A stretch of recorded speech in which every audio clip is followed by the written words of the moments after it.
Hello again, YouTube. This is Josh Palaut back for your absolutely favorite part of all Mondays, Monday Fun Day, another video on my channel. Now today we're going to continue with the recent series of Tales from the Jungle. And this one is episode 6 of Tales from the Jungle. Now I'm going to kind of switch it up this week. As you guys know, I love talking trash, I love acting goofy, I love adopting a sarcastic persona, but at the core I really am all about positivity, right? I mean, I've had enough pointless aggression and hostility and battles of the egos in my life to last several lifetimes, and I'm just not really about all of the negativity and evil and poison and toxicity and et cetera, et cetera. So this week we're going to go with the most beautiful or inspiring things that I saw in prison. This is probably not what people really even care to hear about, man, but I know that I have my community. My community's got my back pretty much no matter what video I do. I love you guys, man. But this week we're gonna talk about the most inspiring and beautiful things that I saw in prison. So let's get right to it. The first thing that comes to mind when I think of inspiring or beautiful moments in prison was right after I got to prison. I'd already been locked up for a year and a half, but it was mostly jail, you know, but I just arrived at Talladega. I was playing guitar next to the softball field, the infamous softball field if you watch the attempted murder video. I was sitting pretty much on those same bleachers in the same spot. And it was like a Hispanic baseball team or softball team, rather. You can't play baseball, you gotta play softball, throw it underhanded, all that. Playing baseball against just like a mix of dudes or whatever, but I think the Hispanic dudes liked to stick together, not for any kind of gang thing, but just because they spoke the same language more fluently. But the Hispanic dudes were playing baseball, and they were on the outfield, if I'm not mistaken. Like, they were on the field, you know, and the other team was at bat. And I was watching the batter, and all of a sudden, out of nowhere, several Hispanic dudes started pointing at the gate kind of to the side of me, off to my right over here, and they were all kind of running from the infield and outfield and stuff like that. And I heard them saying, "Paloma, la pinche paloma," and which is bird. And I obviously was like, "The hell's going on? Why are they running?" Running in prison will always kind of make you be like, "What the hell?" But I looked up, and there was actually a bird stuck in the razor wire around the baseball field. For some reason, I guess to keep people from just jumping off of it for no reason, there was a gate containing the softball field inside of the wider gate of the rec yard, which is inside of the double wider razor wire of the whole prison. And for some reason, the softball field had razor wire around the top. It didn't go anywhere. Like, if you climbed over it, you're still just as in prison as you were 2 seconds ago. But they put razor wire all the way around it. So they start running towards it, and it turns out there was a bird with its foot stuck in the razor wire, kind of.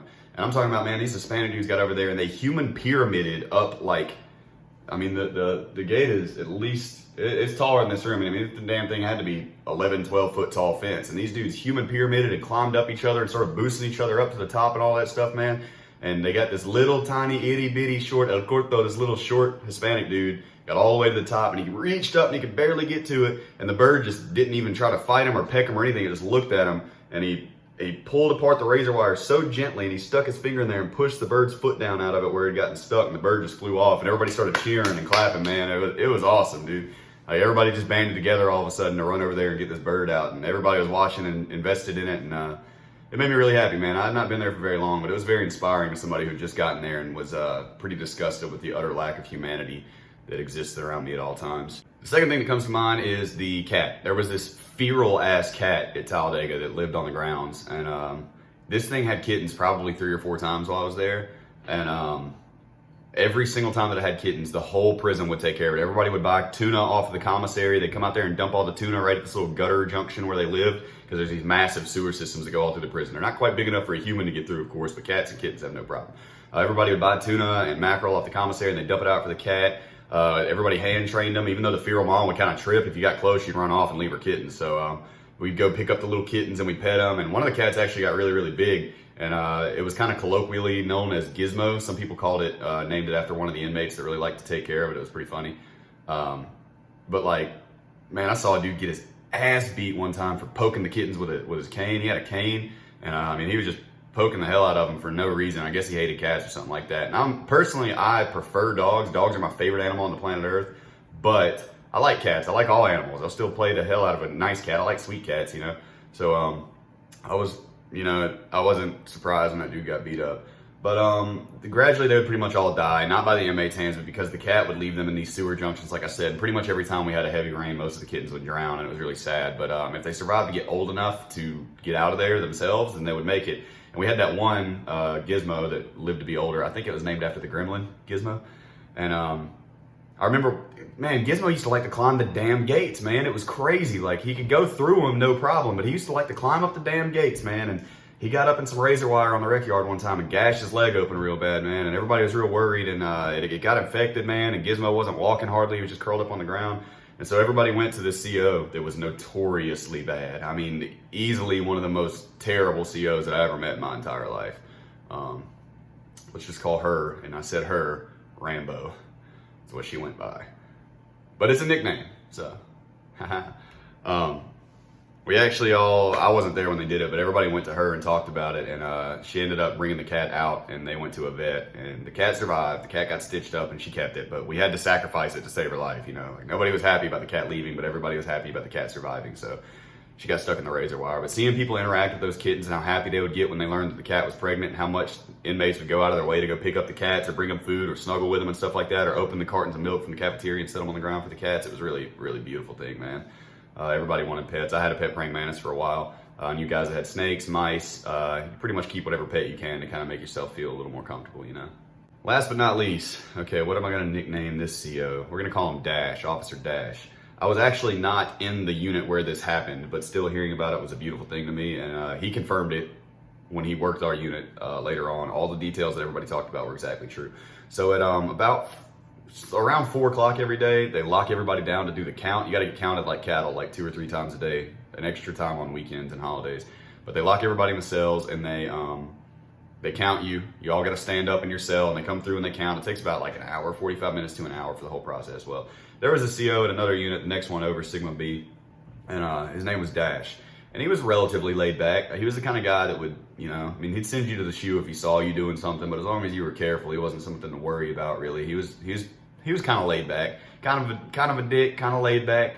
Well, he was unlocking the cells after count one day, and he had about a third of them undone, and he suddenly fell out. Like, he just collapsed on the ground, and everybody started banging on their cell doors and kicking and hollering, man, making as much noise as they could. But the dudes that were already unlocked had to do something. One of the inmates that had already been released from a cell ran over, grabbed Dash's keys off of his belt, ran for the front door, unlocked it, threw the keys back at him, and ran straight to the lieutenant's office and told them, hey, listen, Dash just fell out back there. Y'all got to send somebody. He had a heart attack or something, or he's about to die, man. And some of the inmates like kind of propped him up a little bit, and they made sure he was breathing, and they kept an eye on him. You know, they stayed with him, and they were telling him it's cool, because he was conscious, but he was just kind of confused, apparently. I'm not sure. I still don't know exactly what happened. I heard later on that he had a heart attack. He didn't tell us what happened. He just told us that he fell out. But he considers his life to have been saved by the inmates, because he thinks that had anybody just shown the indifference that COs oftentimes show towards inmates, if they think that they can get away with it, had anyone shown that degree of indifference towards him, he probably would have died from whatever happened to him. I think it was a heart attack, when I'm mistaken. He's quite overweight. Let me say this about that Dash guy. He never sent one inmate to the shoe again. That dude turned into one of the top 5 coolest COs that I've ever known in my life. If you're not supposed to go in other units, if you walked up to him and you're like, hey, look, Dash, man, hey, my homie's in here. Can I kick it in here for an hour until the next move and I go out? He'd look at you and go, he'd just give you like this little knock. He's not supposed to do it, you know. He'd be kind of covert about it, but he turned into one of the coolest dudes that ever worked there, man. He was really, really grateful for everybody banding together to help him like that. And, you know, when that dude grabbed his keys off, I'm sitting there going, you know, we're inside like 78 rounds of razor wire, and there's like a check-in point, and like, you're not going to get out of here, dude. You can't escape because you have the key. That doesn't work like that. This isn't that kind of prison, you know. If this was like an ultra-low security jail where you're not even locked in anyways, I don't know. But he went straight to the lieutenant's office, man. He told them that Dash needed help, and that they sent the medical cart straight away, loaded him off on a stretcher. They sent a temporary CO to our block, you know, who worked the rest of the shift, and he came back a few days later, and he was fine, man. I don't think it was anything major to the point where like he had to have surgery or anything like that. I mean, I believe that they got it under control, but I don't know much about heart attacks, as you can tell. But those are the 3 moments that really stand out in my mind about like inspiring, beautiful things that were kind of spontaneous or unexpected that I saw in prison.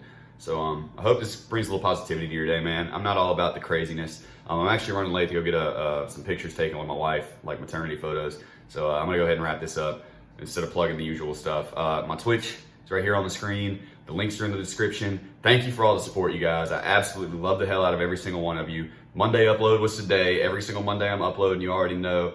Streaming all week on Twitch, and Sundays I stream here on YouTube. So I love you guys. Have a beautiful day, man. Stay positive, stay safe, and most importantly, stay free.